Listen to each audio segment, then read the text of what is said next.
ಎಲ್ರಿಗೂ ನಮಸ್ಕಾರ. ನೀವು ನೋಡ್ತಾ ಇದ್ದೀರಾ ಸ್ಪೀಡ್ ಪ್ಲಸ್ ಕರ್ನಾಟಕ. ನಾನು ನಿಮ್ಮ ಮಂಜು ಗೌಡ. ಲೋಕಸಭಾ ಎಲೆಕ್ಷನ್ ಮುಗಿದಾಯಿತು. ಇನ್ನೇನು ನಾಳೆ ಮೂರನೇ ಬಾರಿಗೆ ನರೇಂದ್ರ ಮೋದಿ ಅವರು ಪ್ರಧಾನಿಯಾಗಿ ಪ್ರಮಾಣ ವಚನವನ್ನು ಸ್ವೀಕಾರ ಮಾಡ್ತಾರೆ. ನರೇಂದ್ರ ಮೋದಿ 3.0 ಸರ್ಕಾರ ನಾಳೆಯಿಂದ ಅಸ್ತಿತ್ವಕ್ಕೆ ಬರುತ್ತೆ.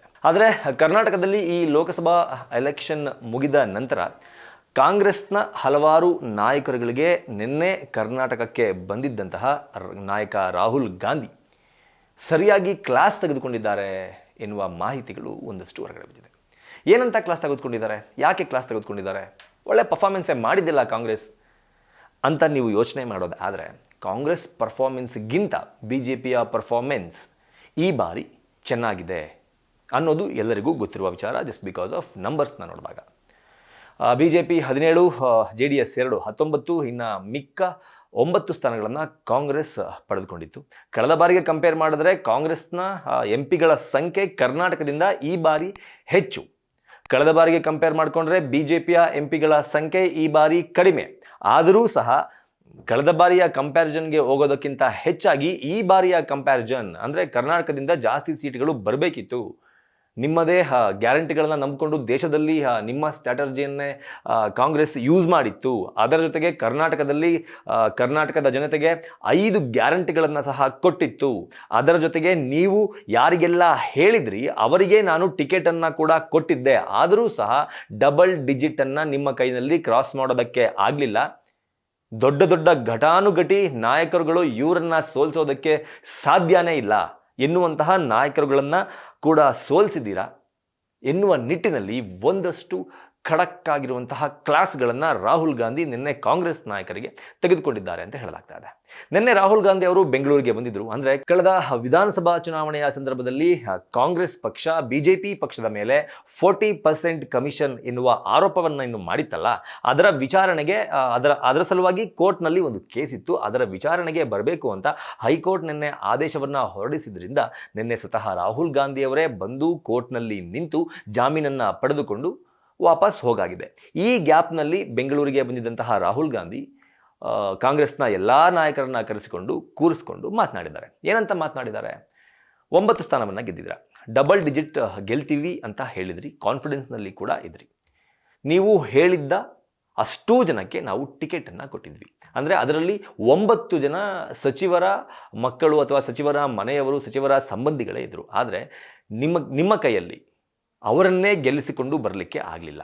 ಏನೊಂದು 5ರಿಂದ 6 ಕ್ಷೇತ್ರಗಳಲ್ಲಿ ಸಚಿವರ ಸಂಬಂಧಿಗಳು, ಸಚಿವರ ಮಕ್ಕಳುಗಳು ಗೆಲ್ಲುವಲ್ಲಿ ಯಶಸ್ವಿ ಆಗಿರ್ಬೋದು. ಆದರೆ ಮಿಕ್ಕುಳಿದ ಕ್ಷೇತ್ರಗಳಲ್ಲಿ ಆಗಿಲ್ಲ. ಲಕ್ಷ್ಮೀ ಹೆಬ್ಬಾಳ್ಕರ್ ಅವರಿಗೆ ಅವರ ಮಗನನ್ನು ಗೆಲ್ಸ್ಕೊಂಬರೋಕ್ಕಾಗಲಿಲ್ಲ. ಕರ್ನಾಟಕದ DCM DK ಶಿವಕುಮಾರ್ ಅವರಿಗೆ ಅವರ ತಮ್ಮನನ್ನು ಗೆಲ್ಲಿಸಿಕೊಳ್ಳೋಕೆ ಆಗಲಿಲ್ಲ. ಈ ಥರ ಸಾಕಷ್ಟು ಎಕ್ಸಾಂಪಲ್ಗಳನ್ನು ಕೊಟ್ಟು ಕಾಂಗ್ರೆಸ್ ನಾಯಕರ ಚಳಿ ಬಿಡಿಸಿದ್ದಾರೆ ರಾಹುಲ್ ಗಾಂಧಿ ನಿನ್ನೆಯ ಸಭೆಯಲ್ಲಿ ಅಂತ ಹೇಳಲಾಗ್ತಾ ಇದೆ. ರಾಹುಲ್ ಗಾಂಧಿ ಅವರ ಈ ಮಾತಿಗೆ ಕಾಂಗ್ರೆಸ್ನ ನಾಯಕರ ಉತ್ತರ ಹೇಗಿತ್ತು? ಅದರಲ್ಲೂ KH ಮುನಿಯಪ್ಪ ಹಾಗೂ ದಿನೇಶ್ ಗುಂಡೂರಾವ್ ಅವರು ಒಂದಷ್ಟು ವಾದಗಳನ್ನು ಅವರ ಮುಂದಿಡುವ ಪ್ರಯತ್ನವನ್ನು ಮಾಡಿದರು. ಏನು ವಾದ ಅಂತಂದರೆ, ಸರ್, ಕರ್ನಾಟಕದಲ್ಲಿ ಈ ಬಾರಿ JDS ಹಾಗೂ BJP ಮೈತ್ರಿ ಮಾಡಿಕೊಂಡಿದ್ದರಿಂದ ಅವರಿಗೆ ಪ್ಲಸ್ ಆಯಿತು. ಎರಡೂ ಪಕ್ಷದ ಮತಗಳು ಒಟ್ಟಾಗಿ ಸೇರಿ ಅವರಿಗೆ ಗೆಲುವು ಜಾಸ್ತಿ ಆಯಿತು. ಹಾಗಾಗಿ ನಮಗೆ ಗೆಲ್ಲೋದಕ್ಕೆ ಆಗಲಿಲ್ಲ, ಡಬಲ್ ಡಿಜಿಟನ್ನು ಮುಟ್ಟೋದಕ್ಕೆ ಆಗಲಿಲ್ಲ ಎನ್ನುವ ವಾದವನ್ನು ಇಟ್ಟಾಗ ರಾಹುಲ್ ಗಾಂಧಿ ಅದಕ್ಕೆ ಸರಿಯಾದ ರೀತಿಯ ಕ್ಲಾಸನ್ನು ಮತ್ತೆ ತೆಗೆದುಕೊಂಡಿದ್ದಾರೆ ಅಂತ ತಿಳಿದು ಬಂದಿದೆ. ಏನು ರಾಹುಲ್ ಗಾಂಧಿ ಅವರು ಸಚಿವ ಮುನಿಯಪ್ಪ ಹಾಗೂ ದಿನೇಶ್ ಗುಂಡೂರಾವ್ ಅವರು ಇಟ್ಟರು ಎನ್ನುವ ವಾದಕ್ಕೆ ಉತ್ತರ ಯಾವ ಥರ ಕೊಟ್ಟಿದ್ದಾರೆ ಅಂತಂದರೆ, ಓಕೆ, ಅವರಿಬ್ಬರ ಮೈತ್ರಿ ವರ್ಕೌಟ್ ಆಗಿದೆ ಅಂತ ಹೇಳ್ತಾ ಇದ್ರಲ್ಲ, ಕಳೆದ ಬಾರಿ MP ಎಲೆಕ್ಷನ್ನಲ್ಲಿ ಅದೇ JDSನ ಜೊತೆಗೆ ನಾವು ಮೈತ್ರಿ ಮಾಡ್ಕೊಂಡಿದ್ವಿ, ಮತ್ತೆ ಯಾಕೆ ನಮ್ಗೆ ವರ್ಕೌಟ್ ಆಗಲಿಲ್ಲ? ಹಂಗಂದರೆ ಕಳೆದ ಬಾರಿ BJPಗಿಂತ ಹೆಚ್ಚಿನ ಸೀಟ್ಗಳನ್ನು ನೀವು ಕಾಂಗ್ರೆಸ್ ಗೆಲ್ಲಬೇಕಾಗಿತ್ತು, ಬಟ್ ಒಂದೇ ಒಂದು ಸೀಟನ್ನು ಗೆದ್ರಿ, ಯಾಕೆ? ಕಳೆದ ಬಾರಿ ಗೆದ್ದಂತಹ ಆ ಒಂದೇ ಒಂದು ಸೀಟನ್ನು ಸಹ ನೀವು ಈ ಬಾರಿ ಉಳಿಸ್ಕೊಳ್ಳೋದಕ್ಕೆ ಆಗಲಿಲ್ಲ, ಯಾಕೆ?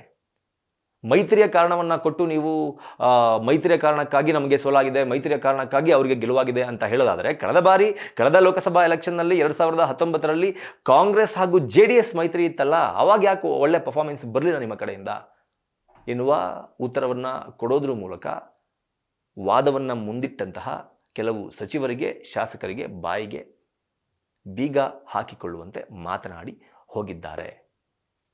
ಹೋಗೋದಕ್ಕಿಂತ ಮುಂಚೆ ಯಾವೆಲ್ಲ ಕ್ಷೇತ್ರಗಳಲ್ಲಿ ಕಾಂಗ್ರೆಸ್ ಪಕ್ಷ ಸೋತಿದೆ ಅಲ್ಲಿ ಆತ್ಮಾವಲೋಕನದ ಅವಶ್ಯಕತೆ ಇದೆ. ಎಲ್ಲಿ ತಪ್ಪು ಮಾಡಿದ್ದೀರಿ, ಎಲ್ಲಿ ಎಡವಿದ್ದೀರಿ ಅನ್ನೋದನ್ನು ಆದಷ್ಟು ಬೇಗ ತಿಳಿದುಕೊಂಡು ಗ್ರೌಂಡ್ ಲೆವೆಲ್ನಲ್ಲಿ ಕಾರ್ಯಕರ್ತರನ್ನು ಅಲರ್ಟ್ ಮಾಡಿ ಮುಂದಿನ ದಿನಗಳಲ್ಲಿ ಈ ರೀತಿ ಆಗದಂತೆ ನೋಡಿಕೊಳ್ಳಬೇಕು. ಯಾಕೆ ಅಂದರೆ ಈ ಲೋಕಸಭಾ ಚುನಾವಣೆಯಲ್ಲಿ ಕರ್ನಾಟಕದ ಕಾಂಗ್ರೆಸ್ನಿಂದ ನೀವು ಯಾರೆಲ್ಲ ಹೇಳಿದ್ರೋ ಅವರಿಗೆ ಟಿಕೆಟನ್ನು ನಾನು ಕೊಟ್ಟಿದ್ದರಿಂದ ನೀವು ಇದನ್ನು ಮಾಡಲೇಬೇಕು ಎನ್ನುವ ಖಡಕ್ ವಾರ್ನಿಂಗನ್ನು ಸಹ ರಾಹುಲ್ ಗಾಂಧಿ ಕಾಂಗ್ರೆಸ್ನ ನಾಯಕರಿಗೆ ಕೊಟ್ಟಿದ್ದಾರೆ ಅಂತ ಹೇಳಲಾಗ್ತದೆ. ಇದರ ಜೊತೆಗೆ ಈಗ ಈ ಎಲೆಕ್ಷನ್ನಲ್ಲಿ ಸಚಿವರಾಗಿರುವಂತಹ ಯಾರೆಲ್ಲ ಸಚಿವರಾಗಿದ್ದಾರೆ ಅವರ ಕ್ಷೇತ್ರಗಳಲ್ಲಿ ಅವರಿಗೆ ಗೆಲ್ಲಿಸಿಕೊಂಡು ಬರೋದಕ್ಕೆ ಆಗಿಲ್ಲ ಅಭ್ಯರ್ಥಿಗಳನ್ನು, ಅವರನ್ನು ಆದಷ್ಟು ಬೇಗ ಸಚಿವ ಸಂಪುಟದಿಂದ ಕೈ ಬಿಡಬೇಕು. ಕರ್ನಾಟಕದಲ್ಲಿ ಸಚಿವ ಸಂಪುಟ ಪುನರ್ವಿಸ್ತರಣೆಯನ್ನು ಮಾಡಬೇಕು ಎನ್ನುವ ನಿಟ್ಟಿನಲ್ಲೂ ಸಹ ಒಂದಷ್ಟು ಚರ್ಚೆಗಳು ನಿನ್ನೆಯ ಸಭೆಯಲ್ಲಿ ನಡೆದಿದೆ ಅಂತ ಹೇಳಲಾಗ್ತಾ ಇದೆ. ಯಾರಿಗೂ ಇದನ್ನು ಬಿಡಿಸಿ ಹೇಳಬೇಕಾದ ಅವಶ್ಯಕತೆ ಇಲ್ಲ. ಯಾವೆಲ್ಲ ಸಚಿವರಾಗಿರುವ ತಮ್ಮ ಕ್ಷೇತ್ರದಲ್ಲೇ ತಮ್ಮ ಅಭ್ಯರ್ಥಿಗಳನ್ನು ಗೆಲ್ಲಿಸಿಕೊಂಡು ಬರೋದಕ್ಕೆ ಆಗಿಲ್ಲ ಅನ್ನೋದು ಎಲ್ಲರಿಗೂ ಗೊತ್ತಿರುವಂತಹ ವಿಚಾರ. ಅವರೆಲ್ಲರೂ ಕೂಡ ಸಚಿವ ಸ್ಥಾನವನ್ನು ಕಳೆದುಕೊಳ್ತಾರಾ? ಅವರ ಜಾಗಕ್ಕೆ ಬೇರೆಯವರನ್ನು ತಂದು ಕೂರಿಸಲಾಗತ್ತಾ? ಮುಂದಿನ ದಿನಗಳಲ್ಲಿ ರಾಜ್ಯ ಕಾಂಗ್ರೆಸ್ನಲ್ಲಿ ಯಾವೆಲ್ಲ ಬದಲಾವಣೆಗಳು ಆಗಬಹುದು ಅನ್ನೋದು ಮುಂದಿನ ದಿನಗಳಲ್ಲಿ ಗೊತ್ತಾಗುತ್ತೆ. ಮೊನ್ನೆ ಸತೀಶ್ ಜಾರಕಿಹೊಳಿ ಅವರು ಮಾತನಾಡಬೇಕಾದ್ರೆ ಇದೇ ಮಾತನ್ನು ಸಹ ಹೇಳಿದರು. Captain, vice captain, producer, director ಈ ತರಹದ ಒಂದಷ್ಟು ಮಾತುಗಳನ್ನು ಆಡಿ ಅವರ ಕೆಲಸ ಸರಿ ಇರಲಿಲ್ಲ, ಹಾಗಾಗಿ ನಾವು ಕಾಂಗ್ರೆಸ್ನವರು ರಾಜ್ಯದಲ್ಲಿ ಸೋಲಬೇಕಾಯಿತು ಎನ್ನುವ ನಿಟ್ಟಿನಲ್ಲಿ ಪರೋಕ್ಷವಾಗಿ CM ಹಾಗೂ DCM ಅವರ ವಿರುದ್ಧ ಒಂದಷ್ಟು ಸ್ಟೇಟ್ಮೆಂಟ್ಗಳನ್ನು ಕೊಟ್ಟಿದ್ದು ಕೂಡ ನಾವು ಗಮನಿಸ್ಬೋದು. ಒಟ್ಟಾರೆ ಕಾಂಗ್ರೆಸ್ನಲ್ಲಿ ಎಲ್ಲವೂ ಸರಿ ಇಲ್ಲ ಹಾಗೂ ಎಲ್ಲವನ್ನೂ ಸರಿ ಮಾಡಬೇಕು ಎನ್ನುವ ನಿಟ್ಟಿನಲ್ಲಿ ನಿನ್ನೆ ರಾಹುಲ್ ಗಾಂಧಿ ಅವರು ಕಾಂಗ್ರೆಸ್ನ ನಾಯಕರಿಗೆ ರಿಸಲ್ಟ್ ಸಲುವಾಗಿ ಒಂದಷ್ಟು ಕ್ಲಾಸ್ಗಳನ್ನಂತೂ ತೆಗೆದುಕೊಂಡಿದ್ದಾರೆ. ಮುಂದಿನ ದಿನಗಳಲ್ಲಿ ಕಾಂಗ್ರೆಸ್ ಇದನ್ನು ಯಾವ ರೀತಿ ಪರಿಗಣಿಸಿ ಯಾವ ರೀತಿ ಗ್ರೌಂಡ್ ಲೆವೆಲ್ನಲ್ಲಿ ವರ್ಕ್ ಮಾಡುತ್ತೆ ಅನ್ನೋದನ್ನು ಕಾದು ನೋಡಬೇಕು. ಇದ್ರ ಬಗ್ಗೆ ನಿಮ್ಗೆ ಅನಿಸುತ್ತೆ ಅನ್ನೋದನ್ನ ಕಮೆಂಟ್ ಬಾಕ್ಸ್ ಮೂಲಕ ತಿಳಿಸಿ ಅಂತ ಕೇಳ್ಕೊತಾ ಈ ವಿಡಿಯೋನ ಮುಗಿಸ್ತಾ ಇದ್ದೀನಿ. ನಮಸ್ಕಾರ. Beat plus Karnataka.